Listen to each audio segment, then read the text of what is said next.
Hello, everyone, and welcome once again to Two Moms No Fluff, where we discuss all things related to raising children with disabilities. I'm Alma Schneider, and I'm here with my lovely friend and partner, Iris Meller. And we're just going to jump right in today. We have a hot, and very useful topic for you. Alma, thank you for the introduction. So happy to be here with you once again. And today we want to discuss finding motivation. And finding motivation for parents of children with disabilities is really hard sometimes. We have endless care tasks that don't have an end date to them in sight, and the day seems sometimes very, very long and very, very overwhelming. And sometimes our children don't have any progress kind of to show for all the efforts, time, and attention that we put into their rehabilitation plan. And we know how frustrating this can be and how demotivating it is sometimes. So today we wanted to have an honest discussion about that phenomena. And let Alma begin. Okay. I want to start off with what we're trying to avoid, and then we're going to talk about the strategies to avoid what's called as blocked care or blocked parenting. Blocked care or parenting is a state parents can enter when prolonged stress suppresses their capacity to sustain loving and empathic feelings toward their child. Okay, I'm going to repeat that. Blocked care or parenting is a state that parents can enter when prolonged stress suppresses their capacity to sustain loving and empathic feelings toward their child. So, in other words, it's basically when you're like, I don't give a shit anymore. I've had it. And that can be a very dangerous place to be emotionally and practically.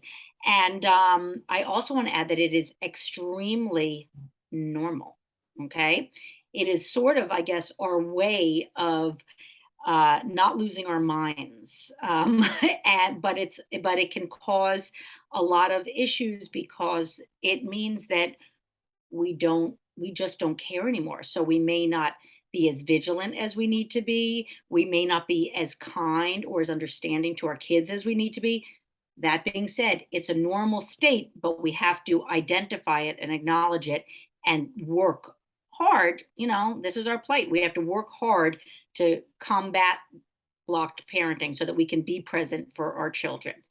So, there are a lot of things that can lead to block parenting. If you think about your own life, I can start off with a story of mine when my son was first born. There was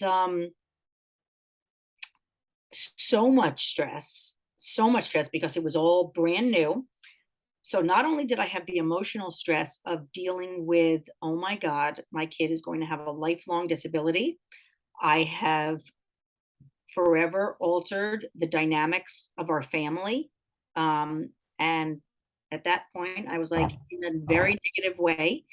And I also felt that, not felt, I had to experience tons of new practical tasks that I had to take on that I'd never done before that were not natural seeming to me. I had to pump breast milk 5 times a day. I had to feed my son through a feeding tube.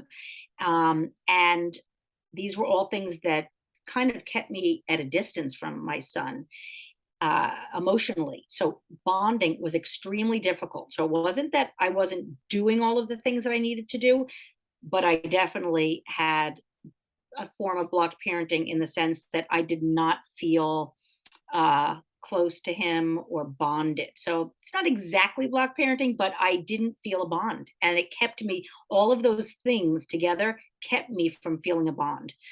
And so one of the things that I learned to combat that was to go to therapy. I had a therapist that I talked about all these things with. I didn't have that many friends to talk about it with because they weren't experiencing this with their own children. But I talked to the people who, were helpful and kind, who were my friends, even though they didn't exactly understand it. But going to therapy was a huge thing that I had to do to number one, the main thing was to acknowledge that this was a natural feeling not to feel bonded because of all these stressors and fears that I had. That was number one. Because if we're also feeling guilt and shame around not feeling connected, that's going to make our load even heavier and harder to work with. We have to know that it's okay, that this is normal, and we need to work on fixing it. Yeah. Alma,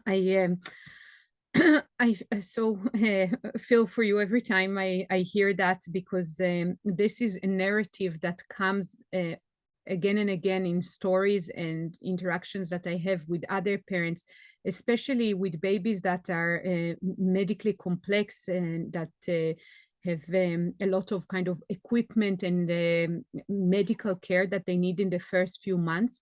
I Hmm. find that so many times the care for the baby becomes so instrumental, in the sense that it's a application of medication and sorts different types of therapies and equipment that needs to be monitored at all times, that Hmm.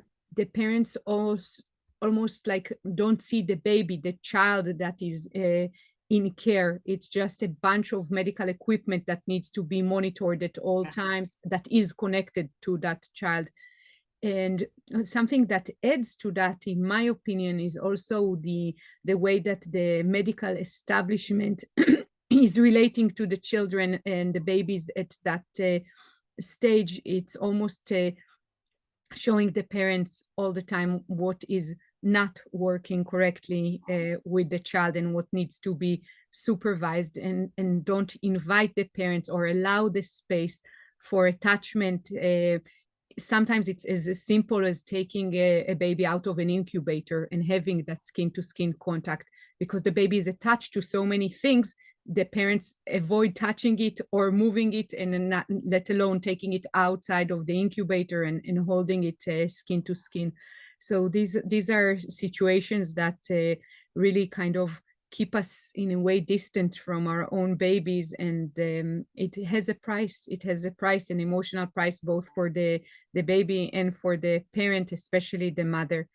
um, I want to say that what you mentioned about blocked care and blocked parenting, this is something that we all, kind of in the spectrum of parenting behaviors, we all regress to sometimes when our children, even typical children, exhibit challenging behaviors. So there is a time and place for each reaction.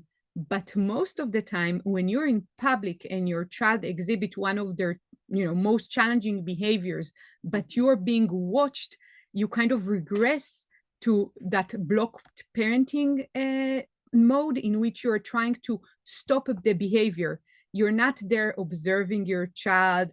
You're not evaluating their emotional state and why this behavior even happened. You're just embarrassed as a parent and you're trying to stop it right there and then. Um, Obviously, we all have some familiarity with being in that space, but for some families, for some parents, some with some children, this is an ongoing thing that they're almost being pushed to that corner because of the disability and the way it manifests itself. For Hmm. for those parents, I do see that sometimes the strategy is to avoid situations, and avoiding situations that can trigger the child, avoid makes them kind of um, be free of being pushed to that corner of that blocked parenting pattern. Hmm. Hmm. Absolutely true. And um, it's really important that I'm being reminded of a post that we just put on our Instagram page, which said, when the next time you use the term that your child is uh, seeking attention, is attention seeking, change the words to seeking connection, because a lot of children are very provocative, including yours truly's child, can be very provocative and say, mortifying things to people, to their peers, in order to, it's very easy to look at it as, this kid is a pain in the butt. I cannot believe he did this again. I can't believe she's acting this way again. That's why she has no friends. If we make the, and that can result in being angry at your child and feeling like, I can't take this anymore. All this kid does is cause me trouble, and with other families, with school. If you think about it in terms of this child is seeking connection, not attention by being provocative, but seeking connection. That's all everybody wants. We want to be connected to each other and we want people to be kind to us and include us. So imagine if you don't have the cognitive tools or the, emotional, social emotional tools to say, I really wish that I could play with you. They're going to do whatever they can to get your attention so that you'll connect with them. So if we really think about it in that way and we're not only understand it that way, but employ strategies, implement strategies at school and at home for play dates and elsewhere, when a child starts being provocative, to focus on how can we make this child, feel connected to other people. And most times that child will stop if they feel included and connected, as opposed to being scolded or punished. That rarely works, as we all know, that kind of punitive consequence to behaviors. It's really about rewarding positive behaviors. So those are things to address issues that might make you feel like, oh my god, this kid, get this kid, out of my hair. I can't deal with this kid anymore. I don't care that the kid's crying because he caused this or she caused this. It's important to think why, and it's hard. I'm saying this, as though it's the simplest thing in the world. It's really hard, and we have to be the adults here. We're the parents. This child was brought into this world because we brought them in. So it's important that we take on that responsibility and act like the adult who is better capable of understanding the situation and working on changing it. So that's the onus is on us for that, and it is really hard. And that doesn't mean you can't vent to your friends and your therapist and your family members, but the venting also has to go alongside making some changes in that Yeah. child's environment. This is the behavior side. I also want to bring the other sides of like when things don't progress the way that we want them to. Mhm. For those who did not listen to the very interesting episode we recorded with Megan Bates about type 1 diabetes, I remember that for many parents in the early stages when their children are first diagnosed with type 1, they make such a huge effort, like learning how to control insulin levels and to make sure that the blood sugar level is stabilized. But the kids are growing and playing and all of that. And it seems like all that work and there's never a plateau in a day, which can be very frustrating on parents with children with kind of other challenges in development when they're working so hard to execute the rehabilitation plan. They have, like in our case, we had hours on end of reflex integration and Feldenkrais, and we did so many kind of stretching and using a variety of durable medical equipment pieces to help our daughter kind of progress. And when nothing happens, you feel like you yourself failed. And in that void of people kind of asking you, how is your child doing? And you can't honestly say they're doing well because you don't control the medical situation or you don't control the progress or there is no progress. This is so demotivating sometimes. And as a parent, I think that many of us feel like, okay, I am failing here because I am not doing what is maybe expected from me as a parent. And in that time, I think that the only way to find motivation is to know that by doing the steps that you're supposed to take to keep your child well and healthy, you have succeeded. If you're able to provide your child what they need on a day-to-day basis, it is a victory by itself. And it is a very a hard job, and many times a job that is meant for more than one person. But with our lack of support mechanism for parents of children with disabilities, we're many times thrown to be responsible on our own to a job that three people should have shared together. Mhm. Um, I want you to know that if you are able to keep your child well, alive, and healthy, you have succeeded. And everything else later on is a bonus. And the fact that you can survive the day to day is a huge achievement by itself. Yeah. And along those lines, you're absolutely right. I want to add that what you're saying is so true, and it can be really hard to boost yourself up all the time to remember that. So it is vitally important that you surround yourself with people who remind you of that. So, what Iris just said, if you don't have anybody in your life to remind you and lift you up, remember what Iris is saying. She's telling you that what you're doing is huge and it needs to be acknowledged and appreciated. And I'll tell you, one of the most touching things that my husband ever did for me was when I stopped pumping for all those, I pumped for over a year to have breast milk in my son's feeding tube.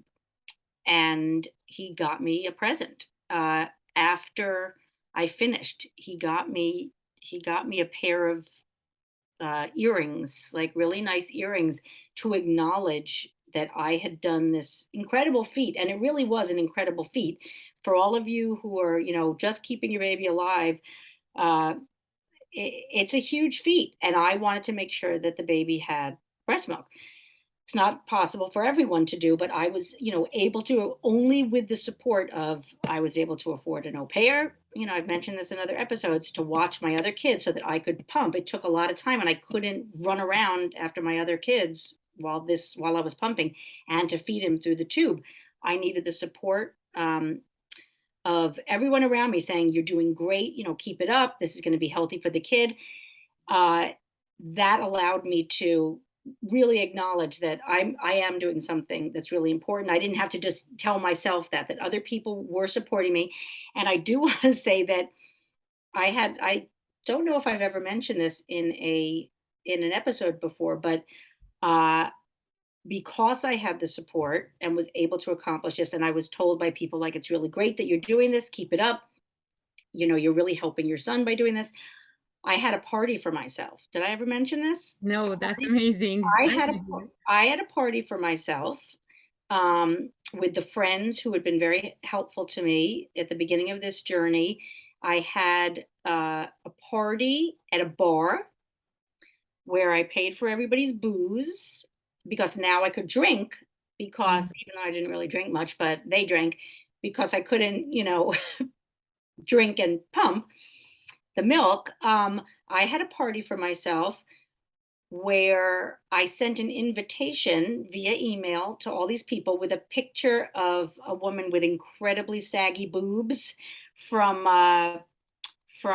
if you remember the movie Something About Mary. There's a very funny scene about an older woman, and I sent a very funny invite to everybody saying, I'm done pumping. I'm having an end of pumping party, and I brought all my friends together and I thanked them all for their support. This party was really for them also, to thank them for their support in allowing me to be able to do this, for supporting me to do that.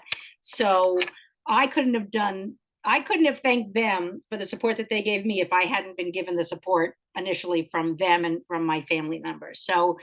So important to have that pat on your back about what you're doing from yourself and from other people. But you need to find those people. And if you don't have them in your life, you need to find them. You need to go on support groups online, and elsewhere, to be in it with other people, with community.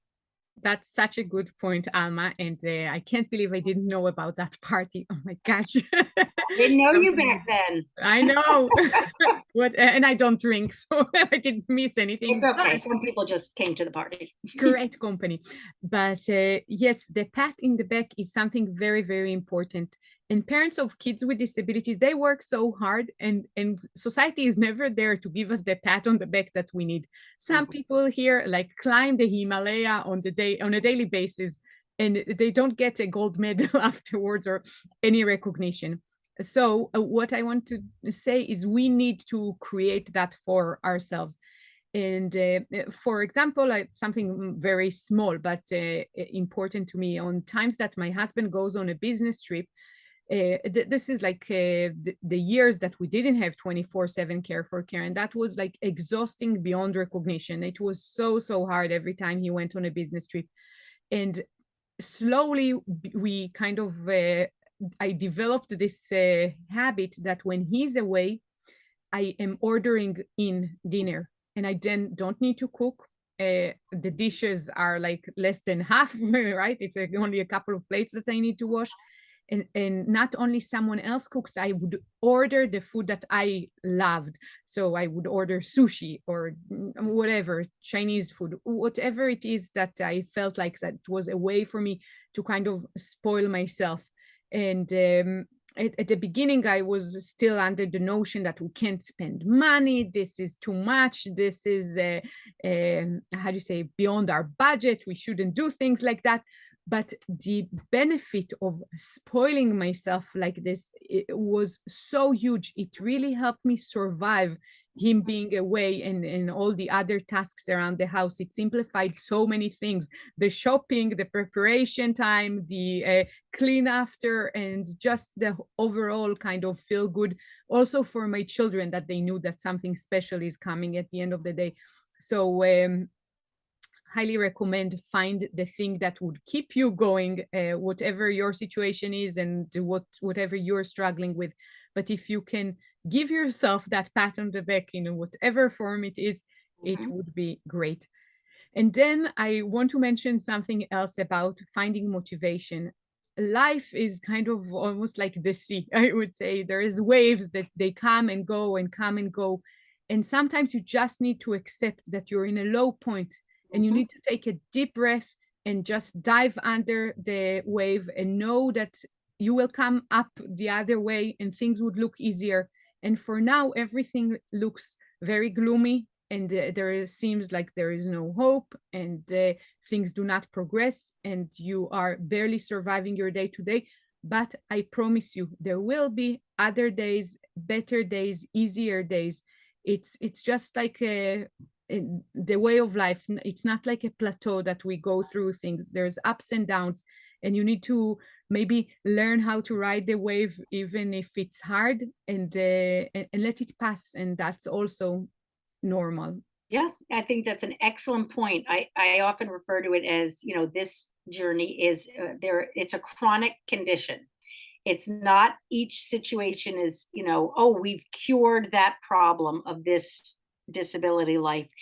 We have to know and really know that things are going to keep happening. We don't want to be in denial about that. Things are going to keep happening. And if we acknowledge that, then when we're at those low points, we'll be able to remember that, oh yeah, this is one of those, it's definitely, I haven't had a low point in a while. This is great. And to appreciate it when things are going well. I think a good strategy for that is to keep a journal. I know that's like, might be really hard for people. And, it's something that I mean to do and I don't. But I think it's a really important thing to do to show yourself like today was a great day. Like we did this, we did that, things were great. And then when something really bad happens, we can go back to those pages, to something visual, something tangible that we can say, okay, a week ago I had a great day. That, that's going to happen again.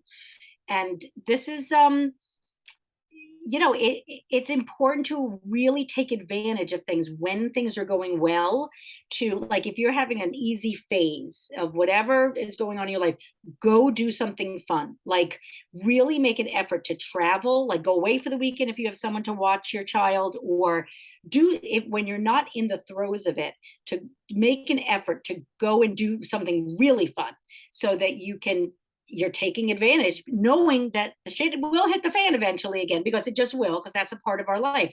But to take advantage when things are good, so that you can really, we have to get it while we can, and we have to be proactive about that. We really do. And God forbid, if something happens, if you make a plan and then the shit has hit the fan, then you can cancel it. But you can't live your life saying, oh, I can't do that because this might happen because it's happened before.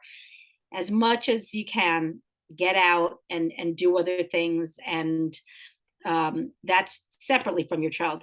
But something that's really important to do to avoid blocked parenting and to feel connected to your child and and feel good about them is to do things with them that they really enjoy when they're in a good mood, and really make an effort to find a time when in an environment where there's the least likelihood of a behavioral issue or a physical problem, and spend that positive quality time with your kid, because the more of those that we all have, the more connected we will feel towards our child, and the more internal resources we'll have to be able to deal with the child when those really horrible things happen, whether they're behavioral issues or medical problems or anything else. We'll have, filled ourselves up with enough positive experiences that they'll leak into those negative experiences, so we'll feel better about them.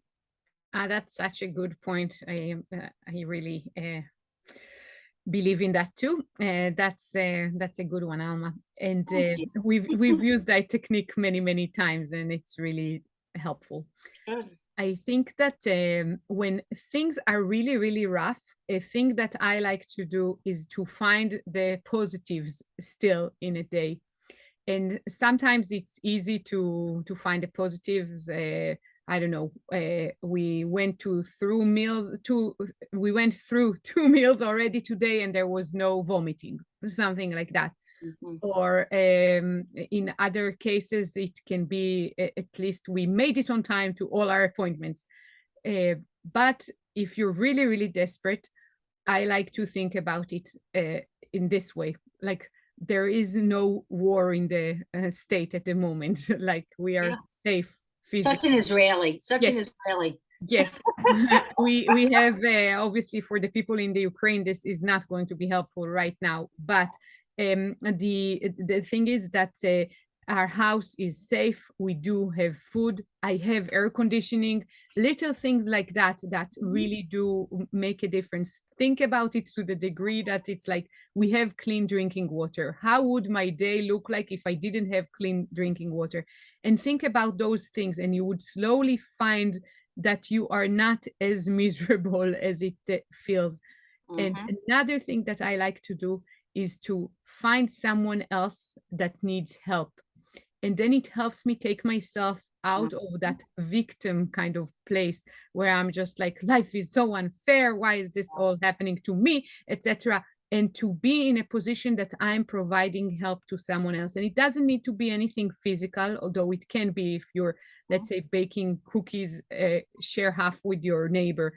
But it Mhm. can just be like calling another friend that had, I don't know, something that was going on in her or his life, and checking in on them and being there to listen to them without mentioning how crappy your own day is. Yeah. And that really helps elevate my spirit. I hope it helps others as well, because And that's spreading the that's good.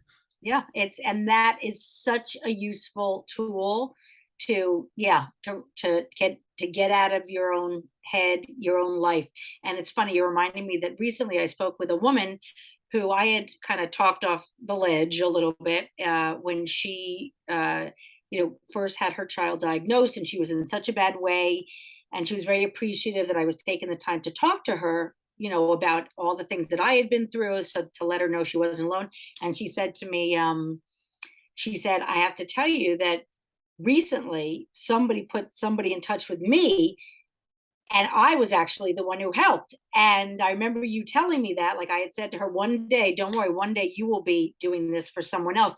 And she said it actually happened. And it Yeah. felt really good to not be the victim, and to be, the person, not the victim, but the recipient of, who really needed the help, that she was able to provide this help for someone else. And it made her feel, really good. So that is helping others, is the, for me, that is the number one thing. And I really, I get so much joy out of helping other people to relieve their pain. It's so helpful to me to be able to do that, because it also helps me feel like I'm not alone. I'm helping someone else who's, feeling the same things that I've felt. And it really does help you kind of get centered again and grounded.